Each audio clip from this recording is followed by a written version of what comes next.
Bem, hoje nós vamos conversar um pouco sobre o capítulo 6 do Evangelho segundo o Espiritismo,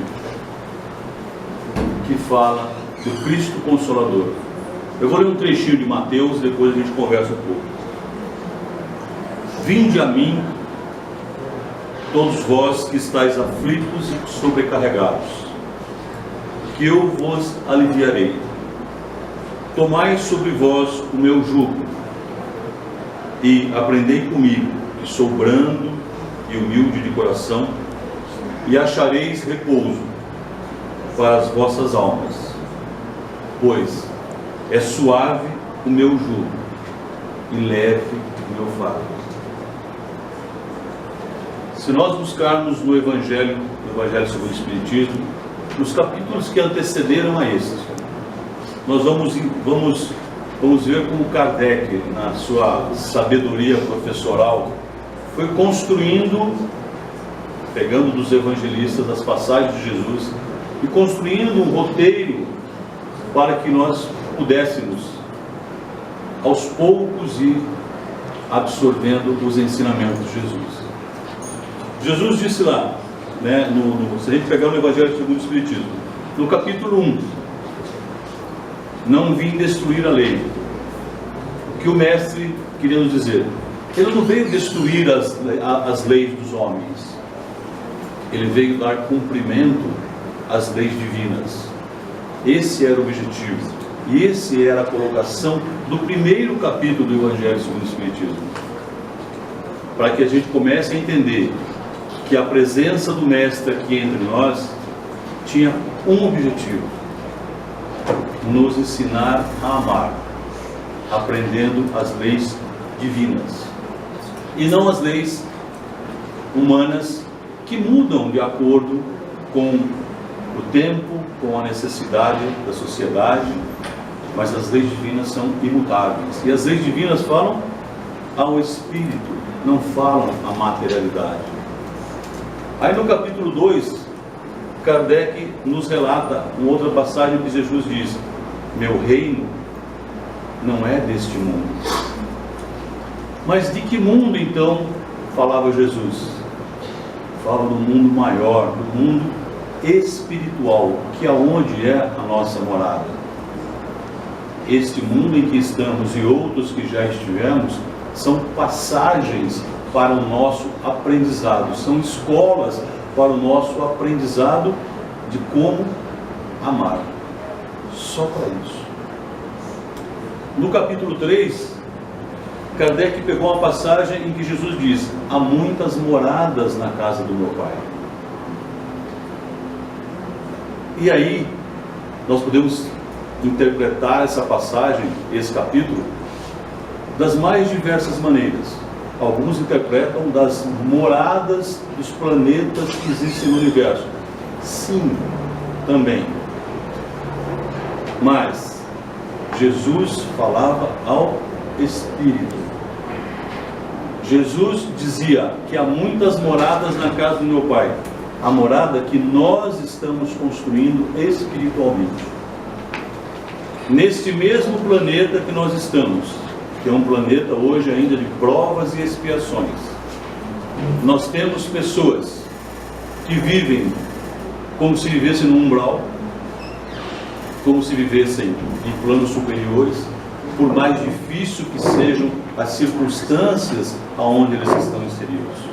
Por quê? Porque eles constroem o reino de Deus dentro do seu espírito.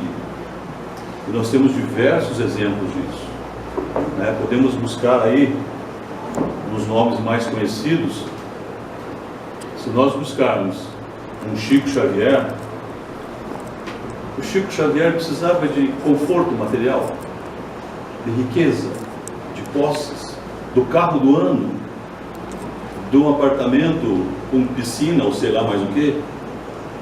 Ele enfrentava críticas, enfrentava ataques, ele sofria, não enfrentava.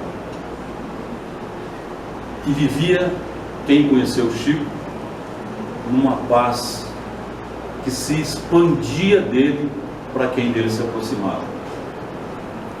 Então, quando no capítulo 3 Kardec traz essa passagem de Jesus: há muitas moradas no reino do meu Pai. Que morada eu estou construindo aqui dentro? Para o meu espírito, espiritualmente, como é que eu estou? No capítulo 4, Kardec pega as passagens do Evangelho que diz: ninguém pode ver o reino de Deus se não nascer de novo. E aí nós podemos trazer sim para a situação e para as questões da reencarnação. Mas eu não preciso desencarnar para nascer de novo. Eu posso nascer de novo nesta encarnação, em espírito, mudando a minha maneira de ser, mudando a minha maneira de me relacionar. E quando eu mudo o meu entorno, e as pessoas mudam em relação a mim. Capítulo 4. Aí no capítulo 5, Kardec traz uma bem-aventurança: bem-aventurados os aflitos. E se nós formos ler o Sermão do Monte não começa por bem-aventurados os aflitos, começa por bem-aventurados os pobres de espírito. Mas didaticamente era importante trazer essa passagem. Que vejam, 4 passagens de Jesus nos explicando como melhorarmos o nosso mundo espiritual. E aí nós podíamos entender assim: mas eu vivo num mundo difícil, eu vivo num mundo de aflição, a minha vida é muito difícil, eu tenho muitos problemas. Como é que eu vou viver essas histórias de Jesus? E Jesus então disse: bem-aventurados os aflitos, porque eu os consolarei. Porque nele nós vamos encontrar o consolo, a paz, o reconforto. E chegamos então a este capítulo 6, que fala do Cristo Consolador. Vejam como foi evoluindo. E se você tiver num momento de dificuldade, num momento de aflição, Kardec nos apresenta o Cristo Consolador. E o que é Consolador? O que é para nós Consolador? Consolador é aquele que nos alivia do sofrimento, nos traz um reconforto, nos leva a compreender as passagens de nossa vida. E aí nós vamos começar a entender o seguinte: quantos anos Jesus pregou? Quantos anos? 10, 20, 30, 33.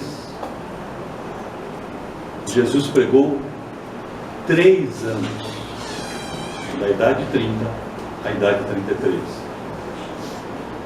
E Jesus caminhava, né? Não tinha metrô, não tinha carro, caminhava numa região árida. E da Galileia até Jerusalém eram 120 quilômetros. Quem de nós aqui sai caminhando 120 quilômetros? E não tinha ar-condicionado, não tinha ventilador. E Jesus caminhava. E esse espírito, para vir da esfera que ele estava até a nossa encarnada, em que a matéria é muito forte, levou 1500 anos para ir aos poucos se adaptando a essa energia pesada em que nós estamos. Vocês têm dúvida que quando ele chegou, ele sabia exatamente a hora que ele ia partir de volta? Sabia. Então Jesus sabia que ele não podia perder tempo. Ele tinha um tempo entre nós para passar os ensinamentos para um povo rude, que muitas vezes tinha saído de passagens como escravos, um povo que entendia a materialidade como mais importante e não via essa questão espiritual com tanta ênfase. Bem, E aí, se nós formos pegar os sermões de Jesus, você tem aqui o Sermão do Monte, que é o mais conhecido. Será que Jesus veio aqui só para falar essas coisas bonitas para nós? O Sermão do Monte é lindíssimo. Tem outras passagens de Jesus que são lindíssimas. Será que ele veio aqui só para, falar textos bonitos, poemas? Ou ele veio aqui para nos ensinar? Agora, nós acreditamos realmente nas coisas que ele falou de maneira tão linda? Acreditamos mesmo? Colocamos de acreditar ouvir, colocar no espírito e vivenciar. Há 2016 anos atrás, esse espírito veio entre nós para nos ensinar a amar. Já aprendemos? Pois é. Não, senão não estaríamos aqui ainda, E pode ser que a gente esteja passando aqui e já passamos muitas e muitas e muitas vezes. E se a gente não fizer alguma coisa agora, vamos voltar outras tantas vezes. Mas vamos aprender a amar como Jesus nos amou. Bem, no Livro dos Espíritos, Kardec pergunta aos espíritos: qual é o modelo de espírito que os homens devem seguir? A resposta deles veio em uma palavra: Jesus. Esse é o modelo de espírito que nós devemos ter como referência para a nossa vida. Mas é fácil amar como Jesus nos amou? E que tipo de amor era esse? Era aquele amor que não pedia absolutamente nada em troca, não cobrava nada de ninguém. E nós já estamos preparados para amar sem pedir nada em troca? Ainda não, Mas Jesus, durante 120 quilômetros caminhando beira-mar, falava em todas as situações, ele passava um ensinamento. E uma das passagens ele diz assim: vinde a mim, vós que quereis. E tem uma passagem dele que em Lucas que fala do encontro de Jesus com Bartimeu, o cego Bartimeu.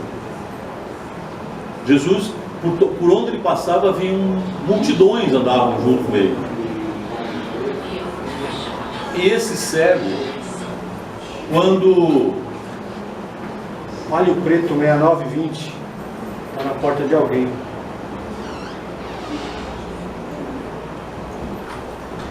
Não era de Jesus também, Ele andava a pé. Bem, esse encontro de Jesus com Bartimeu, Jesus caminhava em direção a Jerusalém, e havia uma falação sempre em volta de Jesus, as pessoas queriam tocar em Jesus. E Bartimeu não enxergava, só ouvia o barulho. E ele começou a gritar então por Jesus. Gritava. E as pessoas ficaram incomodadas com aquele cego gritando, sendo que elas queriam chegar até Jesus. E Jesus então vai até o cego e pergunta: o que queres? E ele diz: quero ver de novo. E Jesus então diz: estás curado. Quando nós começamos o nosso dia hoje, provavelmente Jesus disse para a gente assim: o que queres hoje? O que é que nós pedimos para Ele hoje? Lembrem do começo do dia. que é que nós pedimos para Ele?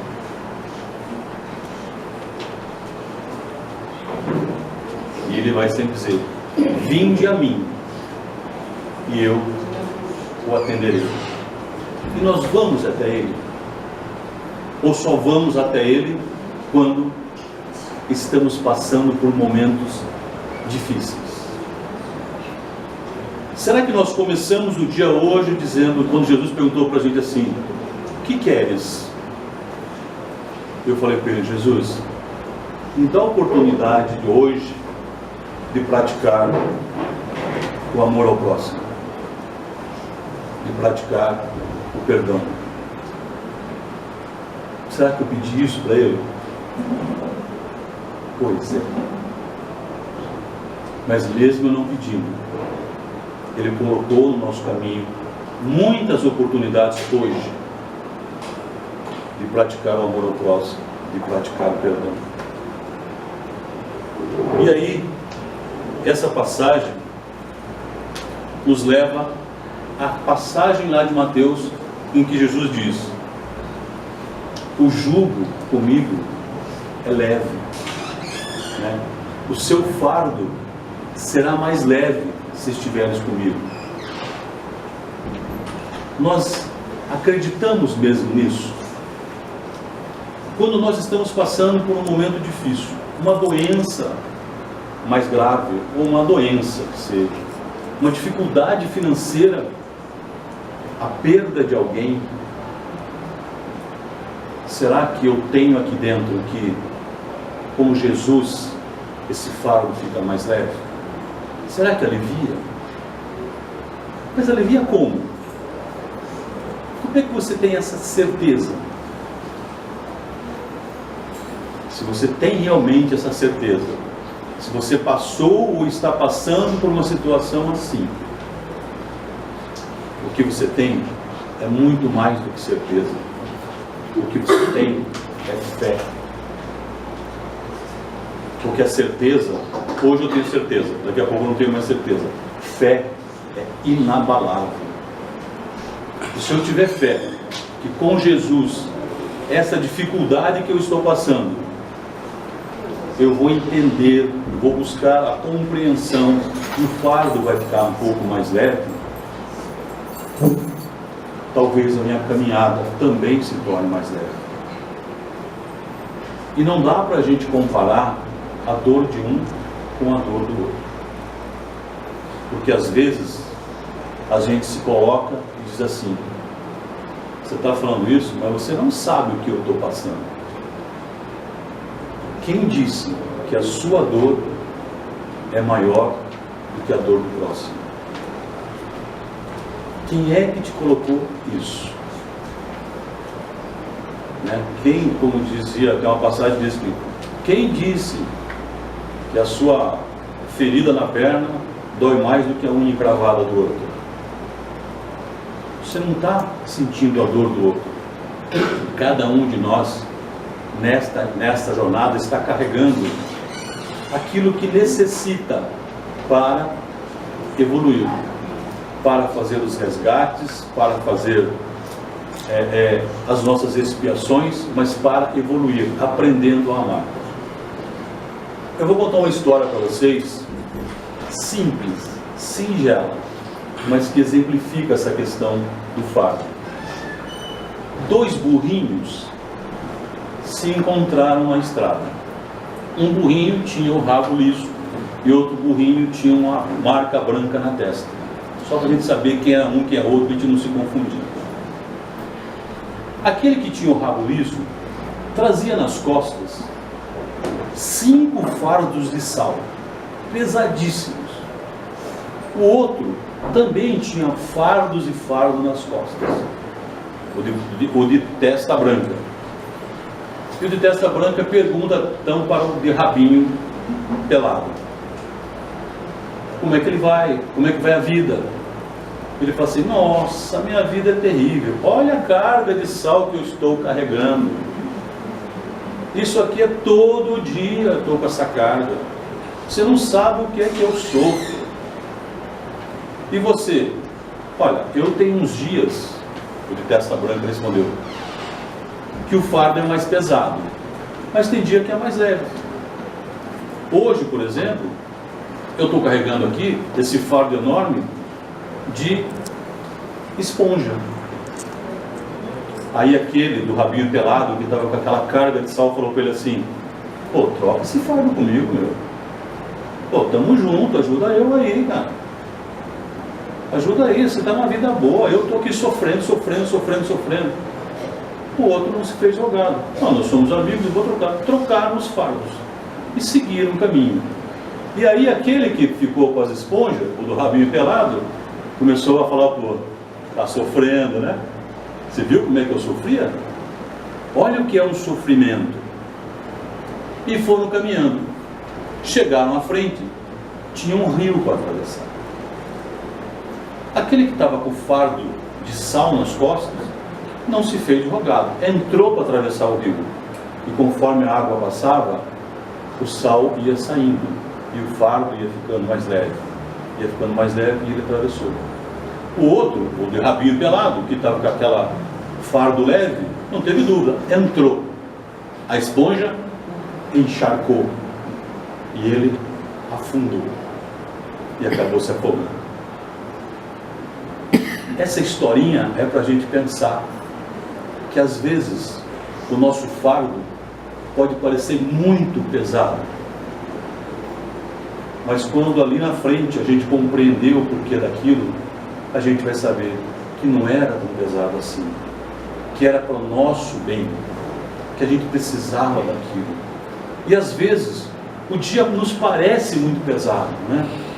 Um mês, um ano, nossa, estou passando por um ano difícil, mas e o ano que vem? E o ano passado? Como é que foi? Ainda estava muito pesado o seu fardo? Ou você não reconhecia de tão leve que estava? E o que Jesus nos diz é: comigo o seu fardo vai ser mais leve. Mas de que fardo é esse? Fardos que nós às vezes carregamos. Fardos que às vezes nós achamos que é tão pesado que a gente abre mão de viver. A gente desiste, não enxerga as boas coisas que Deus colocou na nossa vida, porque acha que o nosso fardo está muito pesado. E olhem como as pessoas, com Jesus, o fardo fica mais leve. Irmã Dulce, alguns talvez já tenham visto, assistido aquele filme da vida dela. Aos 80 anos, ela tinha quase mais da metade da capacidade pulmonar dela que não funcionava. Ela tinha um pulmão extremamente debilitado.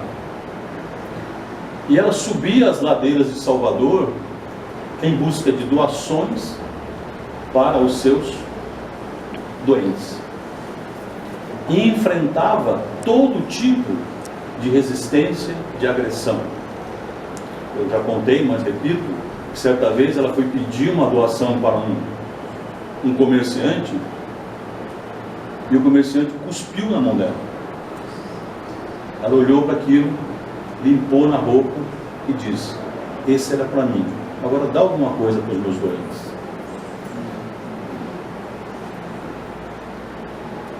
Imagine nós, com 20% de capacidade pulmonar, subindo uma dessas ladeiras a pé, porque alguém na sua casa quer comer pão. Aí você fala assim: ah, mas não dá, eu não vou aguentar. Imagina se você chega lá e o cara te vende um pão estragado. Você vai falar assim: não, obrigado, esse é para mim, agora me dá um para levar para a minha família. Por que a irmã Dulce fazia isso com toda a dificuldade física? Porque o que a movia era amor ao próximo. E amor ao próximo é estar com Jesus. E com Jesus o fardo é mais leve. Vamos pegar um outro ponto. Vocês lembram dos cristãos no circo romano? Quando eles eram sacrificados, eles eram assassinados na realidade, né? Eles se ajoelhavam e soltavam as feras lá. Eles saíam gritando, correndo, apavorados, se agarrando nas paredes para subir. Tudo que a história nos conta é que eles ajoelhavam e cantavam aos céus. E eram mortos. Por quê? Eles entendiam, eles compreendiam que a passagem deles era para encontrar Jesus. E que com Jesus, aquele fardo, aquele momento, seria leve. Muitos de nós, se nós formos buscar na nossa história, nós vamos ver isso. E alguém pode pensar: ah, Vicente, mano, você está falando das histórias da época de Jesus, você está falando da irmã Dulce, você está falando do Chico Xavier, mas vem que é a minha vida. Eu certa vez fui fazer uma casa espírita, fazer uma palestra, e tinha uma senhora, que depois eu conversei com ela, e ela era trabalhadora daquela casa. E ela me contou que há 2 anos atrás, os 2 filhos dela tinham morrido num acidente de moto de madrugada, aqui em São Paulo. Na madrugada, nessas noitadas dos jovens. E ela ficou sabendo disso de manhã. Todos os trâmites, o trabalho dela começava no centro às 3 horas da tarde. Ela saiu do velório dos filhos, foi ao centro, fez o trabalho que tinha que fazer e voltou para enterrar os filhos. E eu perguntei para ela: como é, da onde que a senhora tirou essa força? Ela disse: de Jesus. Porque podia ser que tivesse alguém ali no centro precisando de minha orientação para não cometer um desatino, não cometer um suicídio, não fazer uma loucura. E eu podia ter a palavra que ia evitar aquela loucura. Fui pedindo a Jesus que me desse amparo, por maior que fosse a minha dor. E imagine a dor de uma mãe perdendo 2 filhos. Foi, fez o trabalho, voltou. Ela falou assim: voltei para chorar os meus filhos. Mas sabia que naquela hora Jesus também estava comigo. E assim é que a gente começa a buscar nas histórias, na vida das pessoas, como a presença de Jesus nos faz suportar diversas situações, nos faz passar por algumas situações, nos faz crescer espiritualmente. Mas para isso, eu preciso realmente trazer Jesus. E como é que eu vou até Jesus? Fisicamente? Hoje em dia não dá. Espiritualmente, os ensinamentos dele estão aí para que eu busque Jesus para a minha vida. Vamos dar um exemplo. Você sofreu uma traição. Pode ser uma traição de um amigo, uma traição de um amor, uma traição. Qual é o seu sentimento em relação àquela pessoa que te traiu? Não precisa falar não, tá, gente? Guarda aí. Pode ter de tudo aqui nesse momento. Pode inclusive ter gente que tenha passado por isso. Se eu penso aquelas coisas a respeito da pessoa, esse sentimento de mágoa, esse sentimento de rancor, esse sentimento de ódio, vai me fazer bem? Vai fazer bem para a gente, espiritualmente e até fisicamente? Não. Por que vai fazer mal? Por que eu tenho esse sentimento de mágoa, esse sentimento de raiva? Porque se manifesta em mim. Orgulho faz bem? Não, né? E olha, eu estou falando de um caso extremo. Se eu... E aí é que vai Jesus nessa história. Se eu conseguir trazer o ensinamento de Jesus que diz o seguinte: perdoa 70 vezes, 7 vezes, você não vai sentir nada. A traição que o outro cometeu em relação a você é problema do outro. É ele que plantou, é ele que vai colher. O que é que você está alimentando aí dentro? Mas eu só consigo mudar essa vibração, mudar esse sentimento, se eu buscar Jesus. Aí talvez o meu fardo se alivie um pouco. Pode ser que nós tenhamos mágoa em relação a alguém próximo, em algum momento da nossa vida, dentro da nossa família. E esse fato aconteceu 10 anos atrás, às vezes, há 20 anos atrás, e eu guardo aqui dentro essa mágoa. Mágoa faz bem? Não faz bem. Vai te fazer mal. E sabe o que é mais complicado? Que às vezes a outra pessoa nem lembra mais do que aconteceu. Mas você, cada vez que traz o pensamento da pessoa, você traz o que aconteceu, traz o fato e fica remoendo aquilo. Eu só vou conseguir ir aliviando aos poucos, e eu não estou falando que a gente vai conseguir tirar de uma vez isso, com Jesus. Pedindo ajuda a Ele, para que eu consiga ir mudando a minha vibração mental, os meus pensamentos em relação a essa pessoa. Porque primeiro mudo os pensamentos, e depois vou mudando as palavras, e depois vou mudando os atos. Guardar uma mágoa, guardar um rancor no espírito, pesa, não pesa? Porque você não vive à vontade, feliz, alegre, que alguma coisa aqui dentro te aperta. Isso só vai aliviar esse jugo, vai aliviar esse fardo com a presença do Cristo Consolador. E Ele pode e deve estar sempre, a todo momento das nossas vidas.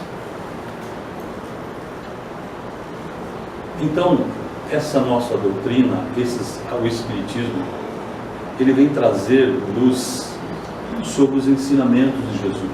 Como é que eu trago isso para a minha vida hoje, neste momento, nesta minha jornada?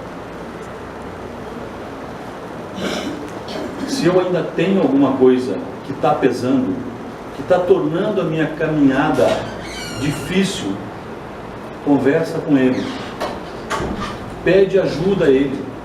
Ele diz: vinde a mim que eu os aliviarei. Se você teve uma perda de um ente querido, inesperado que fosse, e isso está te trazendo incompreensão, está te trazendo revolta, está te trazendo até afastamento das pessoas, você está tornando o fardo da sua jornada mais pesado. Você precisa olhar para Jesus, pedir a Jesus: me ajuda. Se eu lá no começo disse que aquelas histórias que Jesus contava não eram historinhas, mas sim eram ensinamentos de como aprender a amar, e eu tenho isso como fé, por que nesse momento eu vacilo e não busco a Jesus? E é isso que o Cristo Consolador se apresenta na nossa vida. Bem-aventurados os aflitos, porque serão consolados. Busquemos o Cristo Consolador para essas nossas aflições. E aí eu queria agora para a gente ir encerrando, vou ler um texto para vocês, do Emmanuel, que fala ao coração, aflito, que fala àquele que precisa do Cristo Consolador nesse momento na sua vida. Traga aí no seu pensamento esse fato, essa pessoa, e busque Jesus, ouvindo o que o Emmanuel nos diz. Senhor, Pai dos que choram, dos tristes, dos oprimidos, fortaleza dos vencidos, consolo de toda dor. Embora a miséria amarga dos prantos de nossos erros, deste mundo de desterro, chamamos por vosso amor.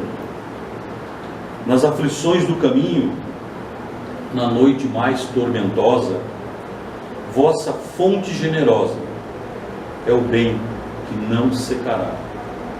Sois em tudo a luz eterna, da alegria e da bonança, nossa porta de esperança, que nunca, nunca se fechará. Quando tudo nos despreza, no mundo da iniquidade, quando vem a tempestade sobre as flores da ilusão, ó Pai, sois a luz divina, o cântico da certeza, vencendo toda a aspereza, vencendo toda a aflição. No dia de nossa morte, no abandono ou no tormento, trazei-nos o esquecimento da sombra, da dor, do mal. Que nos últimos instantes sintamos a luz da vida, renovada e redimida, na paz ditosa e imortal. Do livro Paulo e Estevão, pelo Espírito Emmanuel, do nosso querido Chico Xavier. Eu peço a Deus e a Jesus que realmente nos ampare, que nos dê força, para que possamos passar pelos nossos tormentos, pelas nossas tempestades, pelas nossas aflições, pelas nossas noites tenebrosas, com a fé cada vez mais forte, que amanhã começa um novo dia, uma página branquinha de vida, para que a gente comece a escrever os nossos poemas desta encarnação. Que assim seja, graças a Deus.